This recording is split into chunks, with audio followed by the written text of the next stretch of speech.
Dear students, welcome to the online classes. Hope you are safe at home. So in this semester, I will teach you about microbiology, that is paper first. And today's lecture is based on introductory microbiology and kinds of microbes. For this lecture, you can visit and subscribe my YouTube channel as well. So शुरू करते हैं आज का lecture जो है introductory microbiology के बारे में. तो as you know microbiology is the branch of science which can deal with study of microbes. So जो माइक्रोबायोलॉजी है इसमें ये मल्टी डिसिप्लिनरी सब्जेक्ट एक्चुअली. इसमें it includes the biochemistry, cell biology, genetics, taxonomy, pathogenic bacteriology. इसमें food and industrial microbiology के बारे में भी पढ़ते हैं हम इन्वायरमेंटल माइक्रोबायोलॉजी के बारे में भी पढ़ेंगे. So a microbiologist must be acquainted with many biological disciplines and with all major groups of microorganisms. So major groups जो हैं microorganisms के वो हैं आपके viruses. वायरसेस तो आप बहुत अच्छी तरह से जान गए होंगे. जो कोरोना वायरस है उसके कारण आप घर पे बैठे हुए हैं और हम आपको ऑनलाइन लेक्चर दे रहे हैं. बैक्टीरिया हैं, bacteria are present everywhere. Fungi, algae and protozoa वो सब ये हैं, ये मेजर ग्रुप हैं माइक्रो ऑर्गेनिजम्स के. तो माइक्रो बायोलॉजी में जो मेजर कंट्रीब्यूशन है वो इन साइंटिस्ट का रहा है. इसमें सबसे पहले हम नाम लेते हैं एंटोनी वॉन लीवेनहुक. आपने इनका नाम सुना होगा. He is the first microbiologist and he actually developed the improved microscopy. Robert Hooke ने सबसे पहले सेल को देखा था माइक्रोस्कोप के थ्रू, पर्टिकुलरली मोल्ड जो फंगस की बॉडीज़ को देखा था. लुई पास्चर जिनको हम फादर ऑफ माइक्रोबायोलॉजी भी कहते हैं, इन्होंने पास्चराइजेशन का फिनोमिना दिया था. रॉबर्ट कोच जिनको हम फादर ऑफ मेडिकल माइक्रोबायोलॉजी कहते हैं. तो Louis Pasteur is famous for actually he disprove the theory of spontaneous generation. आपने पहले भी पढ़ा होगा ये कि स्पॉन्टेनियस जनरेशन की थ्योरी पहले मान्य थी लेकिन इसको इन्होंने डिसप्रूव किया था लुई पास्चर ने. Apart from that Louis Pasteur ने पास्चराइजेशन की फिनोमिना भी दिया था. आपने अभी पास्चराइज्ड मिल्क पर्टिकुलरली आपने सुना होगा. जब आप मार्केट से कोई पैकेट खरीदते हैं मिल्क का, जैसे आंचल है या मदर डेयरी का मिल्क खरीदते हैं, उसमें लिखा रहता है पास्चराइज्ड मिल्क. पास्चराइज्ड मिल्क का मतलब होता है कि इसमें जो माइक्रोब्स हैं या बैक्टीरिया हैं उनको इनएक्टिवेट कर दिया जाता है through the process of pasteurisation. तो पास्चराइजेशन होता क्या है, इसमें मिल्क को अबाउट 16 सेकंड तक 72 डिग्री सेंटीग्रेड में रखा जाता है और देन इमीडिएटली इसको क्विक चिल किया जाता है 4 डिग्री सेंटीग्रेड में to ensure any harmful bacteria are destroyed. Apart from this pasteurisation theory Louis Pasteur ने वैक्सीनेशन का फिनोमिना भी दिया था. सो इसलिए इनको फादर ऑफ माइक्रोबायोलॉजी बोला जाता है. Apart from that if we consider the contribution of Robert Koch, उन्होंने ये एक हाइपोथेसिस दी थी जिसको कोच पोस्टुलेशंस भी कहते हैं. उन्होंने इसमें 4 चीज़ें बताई थी. तो फर्स्ट थिंग है कोई भी डिजीज्ड ऑर्गेनिज्म है, जैसे यहाँ पे हमने दिखाए this mouse is infected by any pathogen. So ये इसको डिजीज हो गई. तो डिजीज इसलिए हुई क्योंकि इसमें अकरेंस ऑफ माइक्रोब्स है. जब इसके से ब्लड लिया गया, इसके ब्लड को टेस्ट किया गया तो इसमें देखा कि माइक्रोब्स प्रेजेंट थे. तो किसी भी डिजीज्ड ऑर्गेनिज्म में माइक्रोब्स या पैथोजन का होना जरूरी है. So this is the occurrence of microbes in any diseased organism.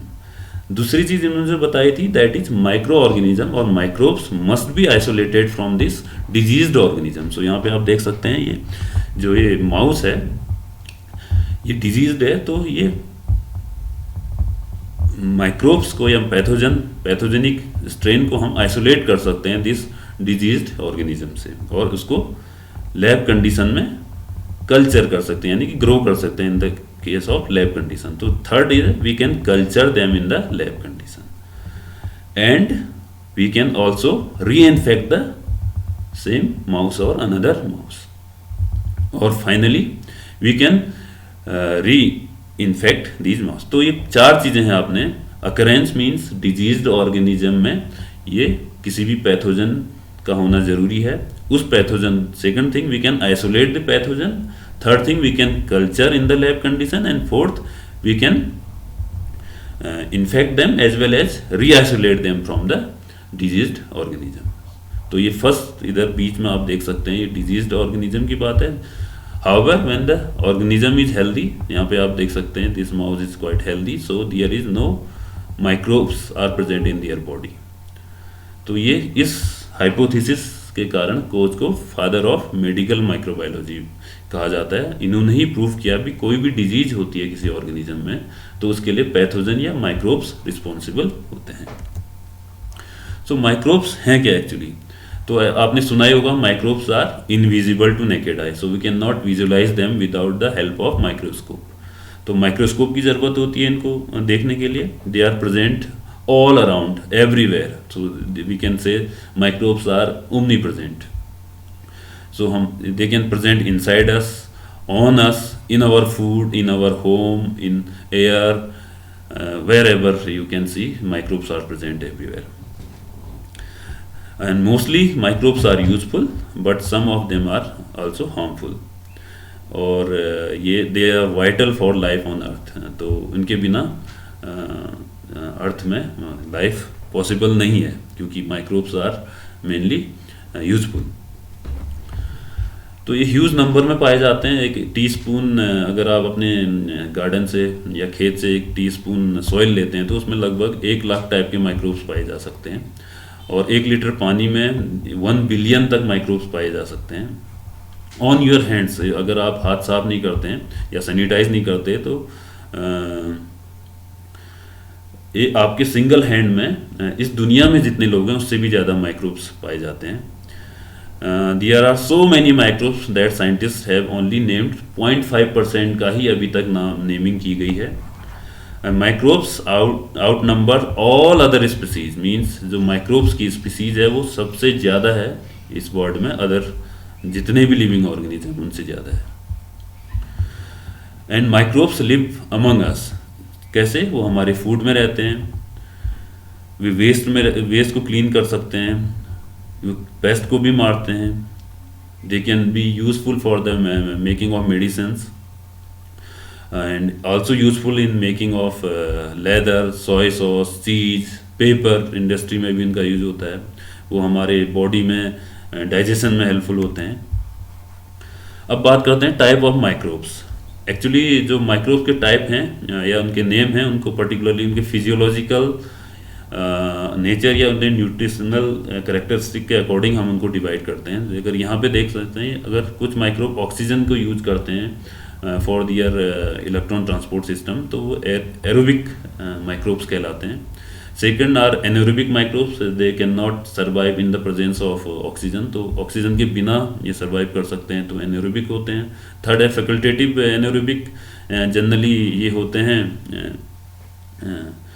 Aerobic और एनएरोबिक कंडीशन में भी ग्रो कर सकते हैं। और microaerophilic, they are capable of oxygen dependent growth but only at low oxygen level.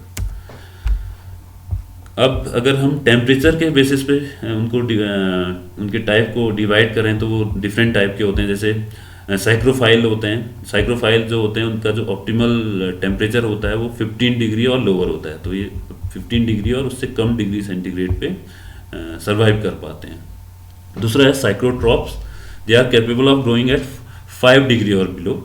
मीजोफाइल, जो जनरली मीजोफाइल होते हैं वो 37 डिग्री में ऑप्टिमम ग्रोथ होती है उनकी। Thermophile, they can grow more than 50 to 55 degree centigrade और उससे ऊपर टेम्परेचर पे ग्रो करते हैं। और हाइपर थर्मोफिलिक भी कुछ बैक्टीरिया होते हैं, जैसे थर्मस एक्वेटिका से आपने पहले भी पढ़ा होगा, तो ये हॉट स्प्रिंग में पाए जाने वाले बैक्टीरिया हैं जिनको हाइपर थर्मोफिलिक कहते हैं। अप टू 100 डिग्री सेंटीग्रेड तक भी सर्वाइव कर सकते हैं। अब पीएच के बेसिस पे अगर हम इनको डिवाइड करें तो they are acidophilic, alkaliphilic and neutrophilic. Acidophilic होते हैं जो वेरी हाई एसिडिक मीडिया में ग्रो कर सकते हैं, लाइक 2 pH, जो लेस देन 2 pH में ग्रो कर सकते हैं एसिडोफिलिक।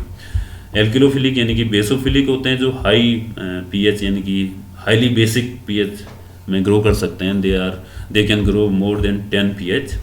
और थर्ड है न्यूट्रोफिलिक, जो जनरली मोस्टली जो बैक्टीरिया या माइक्रोब्स हैं वो न्यूट्रोफिलिक होते हैं जो pH 7 के अराउंड ग्रो कर सकते हैं। अगर बात करें उनकी सैलिनिटी में भी कुछ ग्रो हो सकते हैं, जैसे हेलोफिलिक कह लेते हैं। Halophile means they require salt for growth, so they can grow up to 5 molar salt में भी ग्रो कर सकते हैं। और कुछ होते हैं हाई प्रेशर में ग्रो करने वाले बैक्टीरिया या माइक्रोब्स, जिनको बैरोफाइल कहते हैं, यानी कि हाई एटमॉस्फेरिक प्रेशर में वो ग्रो कर सकते हैं। तो इस तरह से आपने देखा कि फिजियोलॉजिकल नेचर के आधार पे बैक्टीरिया या माइक्रोब्स को हम डिफरेंट डिफरेंट काइंड्स में डिवाइड कर सकते हैं। इसके अलावा आप देखें अगर न्यूट्रिशन के आधार पे कि वो कैसे उनमें न्यूट्रिशन होता है, तो उनको हम ऑक्सोट्रॉफ कहते हैं। कुछ को ऑक्सोट्रॉफ आपने सुना होगा, they can made their own food, so they can utilise the carbon dioxide. इसमें जनरली हम ग्रीन एल्गी की बात करते हैं, तो ग्रीन एल्गी जो है वो आपके ऑक्सोट्रॉफिक माइक्रो ऑर्गेनिज्म है। इसके अलावा हेट्रोट्रॉप्स होते हैं, कीमो ऑर्गेनो हेट्रोट्रॉफ हैं, कीमो लिथो ऑटोट्रॉप्स हैं, मिक्सोट्रॉप्स और oligotrophs. So these are the kind of microbes based on the nutrition. तो उनके बारे में यहाँ पे डिस्क्रिप्शन दिया गया है कि कौन हेट्रोट्रॉप्स क्या करते हैं, या मिक्सोट्रॉप्स या ओलिगोट्रॉप्स किस टाइप के माइक्रो ऑर्गेनिज्म होते हैं।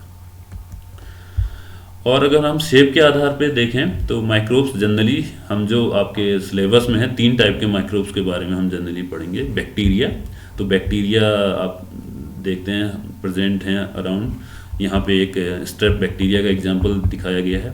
सेकंड है वायरस। वायरस तो आप जानते ही हैं, कोरोना वायरस के कारण आप लोग लॉकडाउन में रहे कई दिनों तक, और तो यहाँ पे ये वायरस का स्ट्रक्चर दिखाया गया। तो हम आगे के लेक्चर में इसको देखेंगे, वायरस की स्टडी भी करेंगे, बैक्टीरिया की करेंगे। और थर्ड है फंजाई, तो फंगस, पर्टिकुलरली मोल्ड्स, यीस्ट के बारे में हम पढ़ेंगे आगे के लेक्चर्स में।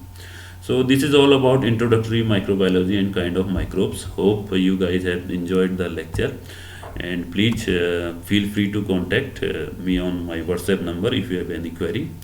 And tomorrow I will explain you about the bacteria and bacteria shape, bacterial cell and shape of the bacteria. Till then, goodbye. Take care.